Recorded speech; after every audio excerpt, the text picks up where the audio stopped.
Baik, materi yang pertama yaitu metode penelitian teori akuntansi, di mana teori akuntansi dapat dikembangkan dengan menggunakan beberapa metodologi penelitian. Metodologi yang biasa digunakan diantaranya yaitu yang pertama yaitu pendekatan deduktif, kedua pendekatan induktif, ketiga pendekatan pragmatis, selanjutnya yaitu pendekatan etis dan pendekatan perilaku. Selain itu ada metode tambahan yakni metode ilmiah yang dalam penyelidikan yang merupakan penggabungan antara pendekatan induktif dan deduktif sebagai pedoman penelitian dalam pengembangan teori akuntansi. Baik, yang selanjutnya yaitu hasil manfaat penyediaan informasi akuntansi, di mana perkembangan teori akuntansi tidak akan memecahkan semua kebutuhan pengguna informasi akuntansi. Teori-teori akuntansi juga harus dikembangkan dengan memperkirakan reaksi pasar terhadap informasi. Selanjutnya yaitu kita akan bahas tentang analisis dasar, di mana analisis dasar itu pada dasarnya ada beli atau bahasa Inggrisnya itu buy, di mana calon investor memutuskan untuk membeli sekuritas tertentu berdasarkan informasi yang tersedia. Selanjutnya yaitu tahan atau hold. Investor memutuskan untuk mempertahankan sekuritas tertentu berdasarkan informasi yang tersedia. Yang terakhir yaitu jual atau sell. Informasi tersebut yaitu investor memutuskan untuk melepaskan sekuritas tertentu berdasarkan informasi yang tersedia. Baik, selanjutnya yaitu hipotesis pasar efisien, di mana sifatnya pasar efisien yang pertama yaitu semua unit ekonomi memiliki pengetahuan utuh mengenai ekonomi. Yang kedua yaitu segala barang dan jasa seluruhnya bergerak dan dapat mudah bergeser. Yang ketiga yaitu pembeli dan penjual harus mempunyai sedikit hubungan terhadap permintaan dan penawaran total dan tidak memiliki pengaruh terhadap harga atau permintaan. Dan yang terakhir yaitu tidak ada pembatasan buatan dalam permintaan, penawaran, atau harga barang dan jasa. Baik, selanjutnya yaitu kita akan membahas tentang Capital Asset Pricing Model atau CAPM, di mana investor menggunakan informasi akuntansi untuk meminimalkan risiko dan memaksimalkan keuntungan. Kebanyakan investor menolak risiko. Nah, hal ini berarti investor memerlukan informasi mengenai tingkat resiko dan keuntungan yang mungkin didapatkan. Rumus tingkat keuntungan yang sebenarnya bagi investor yaitu sebagai berikut, di mana dividen ditambah penambahan atau pengurangan nilai dibagi dengan harga beli.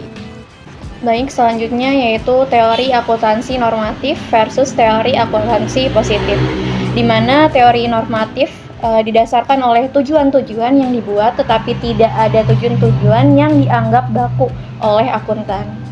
Teori akuntansi normatif biasanya dapat diterima hanya kepada orang-orang yang setuju dengan asumsi yang digunakan. Namun, kebanyakan teori akuntansi adalah normatif karena mereka didasarkan pada tujuan-tujuan tertentu suatu laporan keuangan.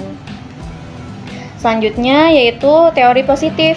Teori positif ini mencoba menjelaskan fenomena yang telah diamati. Perbedaan besar antara praktek-praktek dan aplikasi akuntansi telah membuat perkembangan deskripsi komprehensif akuntansi menjadi sulit. Akhirnya, untuk menjadi teori, deskripsi harus mempunyai nilai penjelasannya. Selanjutnya yaitu pemrosesan informasi pada manusia, di mana pengungkapan semua informasi mengenai perusahaan dimaksudkan untuk membantu investor dan calon investor dalam beli, tahan, jual saham perusahaan, di mana pendidikan yang membuat seseorang berkemampuan menggunakan informasi disebut sebagai penelitian Human Information Processing atau HIP.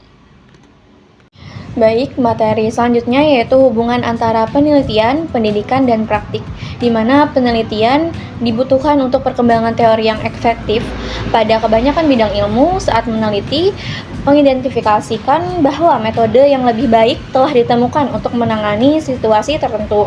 Metode baru kemudian diajarkan kepada siswa yang kemudian mengimplementasikan metode tersebut saat mereka masuk profesi tersebut.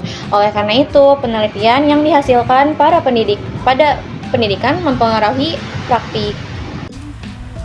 Selanjutnya ada teori pasar sekuritas yang efektif, Teori pasar sekuritas yang efektif dapat memprediksi bahwa harga-harga sekuritas yang merupakan produk dari interaksi memiliki beberapa fitur yang menarik. Pada dasarnya, harga-harga tersebut menunjukkan pengetahuan dan kemampuan pemrosesan data dari investor. Akuntansi keuangan sangat dipengaruhi oleh efisiensi pasar sekuritas. Salah satunya adalah bahwa konsep full disclosure dipengaruhi secara langsung oleh efisiensi pasar sekuritas. Teori pasar sekuritas yang efisien juga memberikan informasi penting tentang dasar teoritis utama keberadaan akuntansi. Menurut Scott, jika terdapat informasi gratis dalam kondisi yang ideal, maka semua investor akan memanfaatkannya dan nilai pasar perusahaan menyesuaikan untuk mencerminkan ekspektasi aliran kas revisian. Dengan kata lain, semua informasi yang didapat tersebut benar-benar terlihat pada keadaan di mana pasar perusahaan tersebut dan membuat investor akan mendapatkan informasi yang sama dan return yang normal. Sayangnya dalam kenyataan, informasi tidak bersifat bebas atau dalam kondisi yang tidak ideal, setiap investor harus melakukan estimasi subjektif sendiri-sendiri dalam melakukan penilaian terhadap profitabilitas, aliran kas, serta dividen perusahaan yang akan datang. Selanjutnya ada CAPM atau Capital Asset Pricing Model yang merupakan kelanjutan dari teori portofolio dari Markowitz.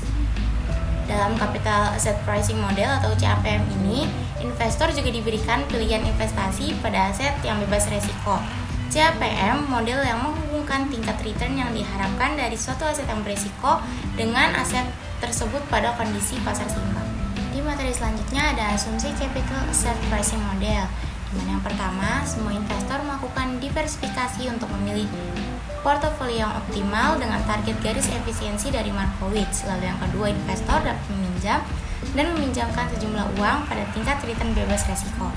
Dan yang ketiga, semua investor mempunyai ekspektasi yang homogen. Yang keempat, semua investor mempunyai periode holding atau holding horizon yang sama. Lalu yang kelima, terdapat banyak sekali investor yang tidak satu pun dapat mempengaruhi harga. Lalu tidak adanya biaya transaksi dan pajak pendapatan dalam membeli atau menjual aset, dan tidak ada perubahan tingkat harga atau inflasi atau tingkat suku bunga. Pasar modal berada dalam keseimbangan.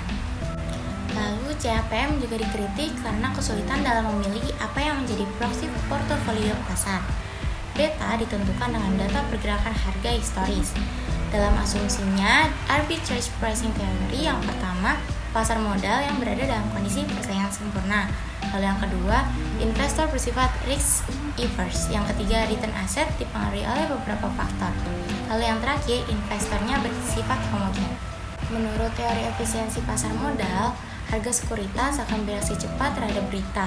Apabila sebaliknya, akibatnya jika harga tidak menanggapi berita dengan cepat tetapi membutuhkan waktu yang lebih lama, maka dapat terjadi keuntungan yang tidak biasa. Dalam situasi ini, investor tidak bertindak sesuai dengan teori efisiensi pasar modal. Investor ini disebut sebagai anomali pasar modal yang efisien. Eisenhardt mengemukakan adanya 3 asumsi sifat dasar manusia, yang mana yang pertama, manusia pada umumnya mementingkan diri sendiri.